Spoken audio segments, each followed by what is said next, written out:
So 2026 is now finally upon us, which means there are a lot of movies coming out, as there is every year, and there's a lot of them that I'm excited about, as there is every year. So here's my top 15 most anticipated movies of 2026. Starting us off, number 15 is Avengers Doomsday. And if I was making this video just a couple months ago, this movie would not be anywhere near this list. I need to make that very, very clear. The casting of Robert Downey Jr. as Dr. Doom has me worried. The fact they're bringing Doom as the main villain into this movie as a replacement for Kang has me worried. The fact that they're bringing back the X-Men, as a fan of the X-Men, that has me worried. The return of the Russo brothers, that has me worried, especially with some of the stuff they've made recently. What the fuck? Everything up until now has just felt incredibly desperate about this movie. I still have kind of a hard time getting even just a little bit excited about it, especially with like people on Twitter just saying all this bullshit like, oh, we're gonna get Tobey Maguire's Spider-Man, he's gonna swing through through a portal, he's gonna kick Hugh Jackman's Wolverine in the face. It sounds like fucking AI slop the way people are describing what's going to happen in this movie, and we don't even know anything about it, and I just kind of want to hate it out of principle. However, it wasn't until I saw the teaser trailer starring or featuring Thor that I became on board with at least the tone of the film. Dialogue and the darker tone of that teaser has me so intrigued about where this is going. It did a great job at making Doom feel like a huge threat to the Marvel Universe, and we haven't even seen him yet. I'm cautiously optimistic about this, but optimistic nonetheless. I will be making more videos about this film in particular until it's released at the end of the year, so look forward to those. At number 14, we have Werewolf, the new Robert Eggers film, also releasing near the end of this year. I'm a big fan of his. I love The Vivitch, I love The Lighthouse, I really enjoyed Nosferatu. I love his dialogue and the worlds he creates. I mean, the worlds of his film always feel so rich and lived in. You can really tell he like does his goddamn homework. He really researches, and he puts in the effort to make every one of his films feel like you're living in the time period which the movie is set in. They're all just so incredibly immersive and dark and twisted, and you know, even though I know nothing about this particular project, the fact that we're getting another Robert Eggers film is just exciting to me. I want to live in this dark, twisted, old-timey period piece that only Robert Eggers can create. I'm very intrigued about what this will end up being. The quality of his previous films tells me that this is going to be another great time. At number 13, we have Evil Dead Burn. Now, I am a huge Evil Dead fan. Evil Dead 2 is one of my favorite movies ever. It manages to have some of the grossest effects while also having some of the goofiest slapstick ever put to film, and it never feels tonally inconsistent. It is walking a very fine line, and it does so very, very well. That's what I think makes Evil Dead such a unique franchise in the horror genre. Its ability to make you wince and want to look away, but at the same time, you're also genuinely just having a good, fun time. It's kind of odd to explain to someone that feeling if you've never seen an Evil Dead film, but I promise you that is exactly what that experience is like. This is a film franchise where it's quite common to see people's eyes just fly out of their skulls, and when I went to go see the most recent film, Evil Dead Rise, in a theater, that was one of the most rowdy, excited, into it crowds I've ever seen a movie with. Like, we were all just having such a great time watching that movie. But this one, I'm just expecting it to be another Evil Dead film, which means it's gonna be just another great, fun, gory time. I know nothing about the specifics of the plot or anything like that, but just it being an Evil Dead film, that's enough for me. At number 12, we have Digger, the new Alejandro Inarritu film. I know nothing about this other than it's being directed by the great Alejandro Inarritu and starring Tom Cruise, who looks unrecognizable in that trailer. It took me a second to realize, like, oh my god, that's Tom Cruise. But you can kind of see it in the makeup, but it's a little difficult to see if you don't know that's him. But Cruise has been hyping up this film since he was promoting Final Reckoning last year, so I've been looking forward to it for quite a while, even before we even knew the title of it. Him collaborating with one of the best filmmakers working today holds a lot of promise and gets me excited that we're gonna get a Tom Cruise we haven't seen in a while. He's been off doing action films and doing death-defying stunts recently, but his performances in films like Jerry Maguire and Magnolia are some of the best ever put to film. I mean, this guy gave such a strong performance in Magnolia, he got the Philip Seymour Hoffman to shed real tears while watching him act because his performance felt so real. I'm hoping that this film will remind the world that Tom Cruise is more than just an action star, and he's actually one of the strongest actors working today. At number 11, we have Iron Lung, which is a Markiplier directed feature film that's being released into theaters. I'm a huge Markiplier fan, watched him a lot growing up.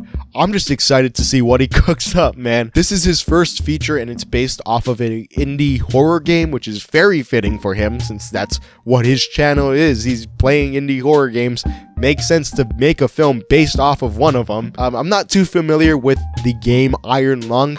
I remember watching Markiplier play it back in the day, and all I remember is there is a blood ocean, and you're trapped in a submarine, and you're kind of just navigating your way around it. I actually have no idea really what to expect, and that's, you know, as we've mentioned before, for a lot of these that I don't know what to expect from, that's part of the excitement. I'm just mainly looking forward to this out of pure curiosity more than anything. Mark has proven himself to be quite a strong actor in some of his YouTube miniseries things, but it's been a while since he made one, so I'm looking forward to see how he's improved as a performer and how he has improved as an artist. I mean, he's the director. I think he was the writer as well for this, so he's got his hands all over this thing. I also want to know what the effects look like. I'm curious about every aspect of this film, especially since it is a low budget feature and it is a first time filmmaker and it is someone that I grew up watching.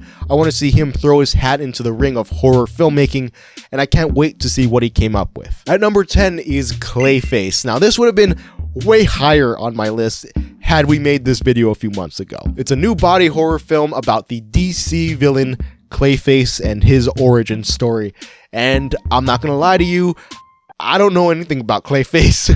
I have no clue. I don't know anything. Originally, Mike Flanagan, the director behind Haunting of Hill House, Life of Chuck, Gerald's Game, I think that's what it's called. It's either is Gerald's Game the one, the Pixar short?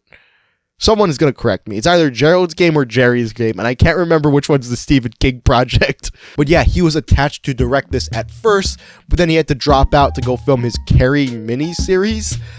So he is no longer the director of this project. And majority of my hype for this film was his attachment. Like I said, I know nothing about Clayface. I was just like, oh, a body horror film made by one of my favorite filmmakers. I want to go see that. And now that he has removed himself from the picture, my curiosity is still piqued, but not as much as it was prior. I think they're still using his script. I think he wrote it as well. I think he had a finished script, and I think they're going off of that, but he's just not directing it. Still, though, I would have liked to have seen his directorial touch to this. He was replaced by James Watkins, who recently did the Speak No Evil remake, I think. Which a lot of people really enjoyed, but I have not seen. So if it inspires confidence in people, then I'm on board. I love me some body horror, so I hope this delivers. At number 9, we have Coyote vs. Acme, the Looney Tunes live action hybrid film. I want to watch this purely to piss off the head of WB, David Zaslav, who wanted to kill this movie for a tax write-off. Fuck you, David. At number 8, we have Supergirl. Majority of my excitement for this film stems from being a fan of the Supergirl Woman of Tomorrow comic, which this film will be adapting. That comic not only has a great story, but also has some really incredible art and visuals that would be perfect for a big screen adaptation, and they just aren't. It's just not present in the trailer at all. And I say that with a bit of hope that the film itself is not done yet. So maybe we just haven't seen some of the really pretty bits. But for the moment, based on what I've seen in the trailer, a lot of gray, a lot of beige, a lot of what you expect from these types of blockbusters nowadays. Kind of disappointing, but that doesn't kill my hype for the film. This is also, I believe, the first time in recent years that a comic book film is straight up like adapting a storyline from the comics, like following it pretty well. Like, for example, Civil War, nothing like the comics. Infinity War, nothing like the Infinity Gauntlet storyline. This is a rare occurrence where a comic storyline is going to be adapted for the screen, and it will be, at the very least, pretty similar, which has me both excited and nervous as a fan of the comic it's based on. I want them to take some creative liberties. I still like to be shocked as an audience member. I don't want to know everything going into it, and I hope those creative liberties pay off so that we're not saying one version of this story is superior, but rather they both have their own unique strengths that make both of them a great experience. But the base story is already so strong that I'm just so nervously excited it's gonna be put into a film, you know? On top of that, just that little brief snippet we had of Millie Alcock in Superman as Supergirl convinced me that she is perfect casting for this character. What the hell, dude? Why did you move the door? I can't wait to see what they do with her here. I'm hoping that the film, visually looks more vibrant and colorful than the trailers promise, but we'll have to wait and see. At number 7, we have Hokum, and I know nothing about this film, much like a lot of the other things on my list, but I saw the trailer before Keeper, and it left me feeling very unnerved and intrigued. What the fuck? What the fuck? I was so fucking creeped out by this trailer, as were a lot of people apparently, that I need to see the rest of the film just so I know what the fuck was happening in that teaser. I have so many questions that I need answers to. That's what a great trailer does, and that's why I'm looking forward to Hokum. Plus, Adam Scott is in it, and he's great, and it's being directed by Damien McCarthy, who's also great. So yeah, I'm very much looking forward to this. At number 6, we have Disclosure Day, the new Steven Spielberg film, his big UFO-based project that he's been hyping up very recently. Based on the trailer, it feels very sci-fi, and visually, it looks stunning in a way that blockbusters just haven't in a while. Which makes sense because this is coming from the guy who literally invented the blockbuster. The visual style of this film and the cast consisting of Josh O'Connor, Emily Blunt, Coben Domingo, the fact that they're all in a Steven Spielberg movie has me more than hyped. On top of that, this was written by David Koepp, who also wrote Jurassic Park and Spider-Man and the original Mission Impossible. There's just a lot of signs pointing to this being great. Granted, he's also written some other stuff that I'm not going to list here because that would bum me out. But the fact that this is also going to be one of, Spielberg's more personal projects has me hyped and has me optimistic that this will be among his stronger scripts. Spielberg himself is obsessed with UFOs. It's something he's talked about a lot in interviews over the years, so this is a project that is going to feel very personal to him, and knowing Spielberg and his films, not only will it be big and grand and beautiful to look at, it will also be incredibly emotional. At number 5, we've hit the top 5, and at number 5, I have a film that is going to be on pretty much no one else's top 15. It's Obsession. This is a film much like Hokum I know nothing about, except I watched a trailer for it once, and I thought it was really creepy and really intriguing. The difference between this and Hokum is that this one has already had its premiere. I think it played at a few festivals last year, and it got really good reviews. Like, really good reviews. People particularly are praising the performance of the actor Inde Navarrete. I probably fucking butchered your name. I am so sorry. I've never seen her in anything, but word is, she delivers a truly terrifying performance, and I want to see what that performance is and what that performance looks like. I'm also excited because this is from a smaller filmmaker by the name of Curry Baker. Curry Baker? Yeah, Curry Baker, who has made some short horror films on YouTube, so I'm excited to see what he can do with a feature. At number 4, we have 28 Years Later, The Bone Temple. I was a huge fan of 28 Years Later. It was one of my favorite films of last year. That film was so powerful and emotional and used the zombie apocalypse landscape to tell an incredibly moving coming-of-age story. It was also shot incredibly well. The camera work in that film is just... it's on another level. The ending of that film sets up something truly terrifying and leaves us with the question of who are the monsters in this world? Is it the zombies or the people? Which is something that, a lot of other post-apocalyptic films have asked before, but to add that coming of age aspect into it forces the main character, the young boy named Spike, to make a choice. Be like the cruel people he now surrounds himself with, or carry on the legacy of the good-hearted person who raised him. It's that choice that the finale of the last movie has set up that has me interested in where this film is going to go. On top of that, the trailer of course looks intense and also promises an emotional tale of survival and loss. The Bone Temple, which was featured in the last film, was something that represented death and the importance of living and loving. Adding the Bone Temple to the title of this film makes me think that this one will be about those ideas, which makes me even more excited to see this, since the strongest parts of 28 Years Later was the emotional side of it and its perspective on life and death. So for this sequel promising to expand on those ideas even more, I'm already hooked and I need to see this. We are now in the top 3, and number 3 is Spider-Man Brand New Day, the comic book film I'm looking forward to the most by far, by a large margin. The behind the scenes we've gotten of this film has made me so happy. As a fan of this character, as a fan of film in general, seeing practical effects and seeing this film being filmed on real locations tells me that they are going all out with this. And with real practical effects, I mentioned that, but practical effects in a superhero movie. Oh my god, it's beautiful. It's also just crazy that the landscape of big budget filmmaking has changed so much over the last 2 decades that seeing a superhero film being filmed on location and not in front of a green screen is now worthy of hype and anticipation. This movie is also directed by Destin Daniel Cretton, who previously did Shang-Chi, and if you remember the action scenes in Shang-Chi, oh, you know you're gonna get some of the best Spider-Man fights ever put to film with this one. This is gonna go fucking hard. On top of that, we have Sadie Sink joining the cast of this film.